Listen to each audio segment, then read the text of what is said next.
Arkadaşlar hepinize merhaba. Şimdi Fazilet Hanım ve Kızları yeni bölümünde nasıl izlendi? Şimdi sizlere onun analiz bilgisini paylaşacağım. Arkadaşlar şimdi şöyle söyleyeyim. Bunu neredeyse bütün yapımların videolarında söylüyorum.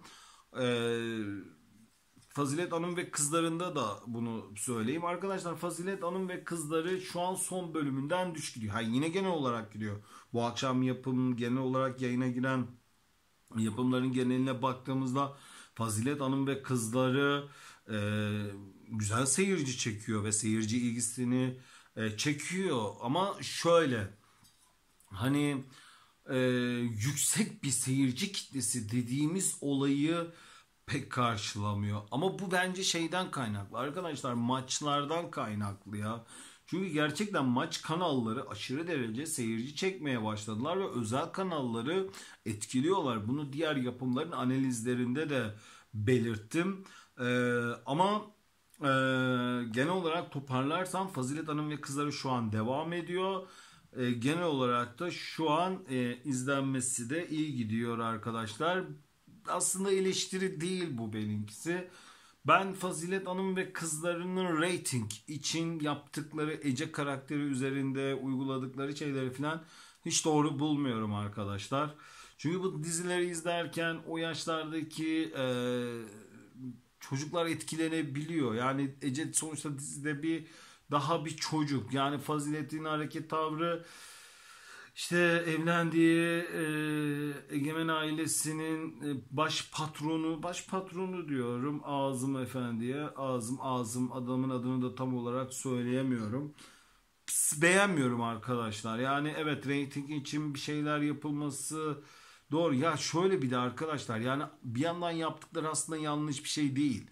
Dışarıda yapılan, dışarıda yaşanan olayları gösteriyorlar ama o kadar çok dışarıda sapıklık olaylarıyla karşılaşıyoruz, duyuyoruz, görüyoruz ki ve bu dizileri izleyip de daha böyle yani bu tür şeyleri izleyip de kendilerini e, kaptıran insanlar da olabiliyor. Yani benim derdim o. Ha, Fazilet'in yaptıklarını bir yandan sindirebiliyorsun. Yani Fazilet evet zengini isteyen ya da şey yapan ben bunları görüyorum normal hayatta. Yani çocuğunu işte ünlü yapmaya çalışan, oraya buraya yarandırmaya çalışan annelerle babalarla karşılaşıyorum ne yazık ki.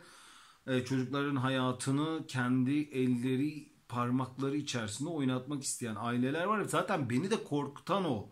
Yani dışarıda da gördüğünüz bir şeyi dizide de görünce ister istemez olumlu bakamıyorsunuz arkadaşlar buna ve düşüncenizi de belirtebiliyorsunuz. Tabii ben bile rating için her mesela detaya manyaklık var bende. Rating manyaklığı var.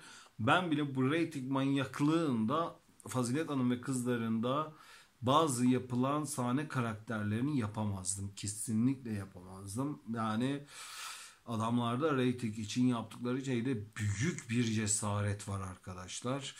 Ha bu arada şeyi de söyleyeyim arkadaşlar. Videolar bölümüne YouTube videolar bölümüne girerseniz yaratık analiz bölümüne geçen hafta şey sormuştum ben. Hazan'la Sinan mı Yağız'la Hazan mı diye. Arkadaşlar Yağız'la Hazan önde gidiyordu ama şu an Sinan ile Hazan önde gidiyor. Galiba seyircinin kafası da mı karışık değil mi? Şimdi kim ne olsun olarak ne düşünüyorlar ne düşünmüyorlar bilmiyorum. O videoyu da izleyebilirsiniz. Siz ne düşünüyorsunuz? Hazan'la Sinan mı? Sinan'la Hazan yok. Hazan ile Sinan mı? Hazan ile Yağız mı? Size göre hangi çift olmalı? Hangisiyle ilişkisi devam etmeli? Hangisi birbirine daha çok yakışıyor? Bu konu hakkında da düşüncenizi yazabilirsiniz. Bekliyorum arkadaşlar. Sayfama dediğim gibi abone olmayı, destek olmayı unutmayın. Fazilet Hanım ve Kızların hakkında şimdilik söyleyeceklerim bu kadar. Allah'a emanet olun.